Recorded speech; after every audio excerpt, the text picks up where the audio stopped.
ನಿಪ್ಪಾಣಿ ಪುರಸಭೆ ನಿರ್ಲಕ್ಷ್ಯ ಪರಿಣಾಮ ಬೇಸಿಗೆ ಮಳೆಯ ಅಬ್ಬರ ಜನಜೀವನ ಅಸ್ತವ್ಯಸ್ತ. ನಿಪ್ಪಾಣಿ ಬೇಸಿಗೆ ಮಳೆಯ ಅಬ್ಬರದಿಂದ ರಸ್ತೆ ಚರಂಡಿಗಳಿಗೆ ನೀರು ನುಗ್ಗಿ ತೀವ್ರ ಜನಜೀವನ ಅಸ್ತವ್ಯಸ್ತಗೊಂಡಿದೆ. ಸಚಿನ್ ಪಾಟೀಲ್ ಅವರ ಮನೆ ಬಾಗಿಲಲ್ಲಿ ನೀರು ತುಂಬಿದ ಕೆರೆಗಳಂತೆ ಸಂಗ್ರಹಣೆಯಾಗಿದ್ದು, ನಿಪ್ಪಾಣಿ ಪುರಸಭೆಯ ಅಕ್ಷಮ್ಯ ನಿರ್ಲಕ್ಷ್ಯದಿಂದಾಗಿ ಇಲ್ಲಿನ ನಗರ ಪ್ರದೇಶದ ನಾಗರಿಕರು ಗಂಭೀರ ಸಮಸ್ಯೆಗಳನ್ನು ಎದುರಿಸಿದ್ದಾರೆ.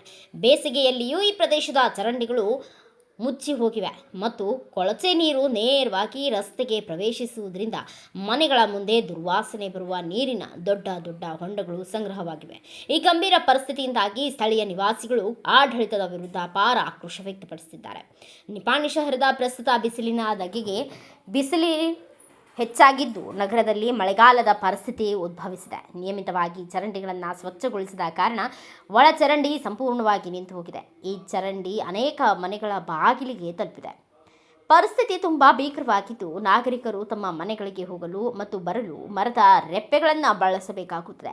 ರೆಪ್ಪೆಗಳ ಮೇಲೆ ನಡೆಯುವಾಗ ಜಾರಿ ಬೀಳುವ ಭಯವೂ ಆಗುತ್ತಿದೆ. ಈ ನರಕ ಯಾತನೆಯ ಬಗ್ಗೆ ಮಾತನಾಡಿದ ಸ್ಥಳೀಯರಾದ ಸಚಿನ್ ಪಾಟೀಲ್ ತಮ್ಮ ಆಕ್ರೋಶ ವ್ಯಕ್ತಪಡಿಸಿದ್ದಾರೆ. ನಮ್ಮ ಮನೆಯ ಬಾಗಿಲಿನವರೆಗೂ ಕೊಳಚೆ ನೀರು ಸಂಗ್ರಹವಾಗಿದೆ. ದುರ್ವಾಸನೆಯಿಂದಾಗಿ ಮನೆಯಲ್ಲಿ ವಾಸಿಸಲು ಆಗುತ್ತಿಲ್ಲ. ಪುರಸಭೆಗೆ ಪದೇ ಪದೇ ತಿಳಿಸಿದರೂ ಯಾರೂ ಕೂಡ ಇದರ ಬಗ್ಗೆ ಗಮನ ಹರಿಸ್ತಿಲ್ಲ. ತೆರಿಗೆ ಪಾವತಿಸಿದರೂ ನಾವು ಏಕೆ ಅಂತ ನರಕಯಾತನೆ ಅನುಭವಿಸಬೇಕಾಯಿತು. ಸೊಳ್ಳೆಗಳ ಕಾಟವನ್ನು ಹೆಚ್ಚಿಸಿದ್ದು ಚಿಕ್ಕ ಮಕ್ಕಳು ಮತ್ತು ವೃದ್ಧರ ಆರೋಗ್ಯಕ್ಕೆ ದೊಡ್ಡ ಅಪಾಯವನ್ನು ಉಂಟು ಮಾಡಿದೆ. ಇಲ್ಲದಿದ್ದರೆ ನಗರದ ನಿವಾಸಿಗಳ ಪರವಾಗಿ ಬಲವಾದ ಸಾರ್ವಜನಿಕ ಹೋರಾಟವನ್ನು ಪ್ರಾರಂಭಿಸಬೇಕಾಗುತ್ತದೆ ಎಂದು ಎಚ್ಚರಿಸಿದರು.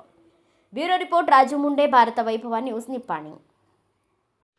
Thanks for watching. Read, discuss and debate with editor Dr. Yan Prashant Rao. Wanted reporters in print, digital and visual media for Bharat Vaibhav Daily Newspaper, BV News 5 Channel and BV Fast Web News from all the talukas of Karnataka, Goa and Maharashtra. If interested, send your resume to 9019229369.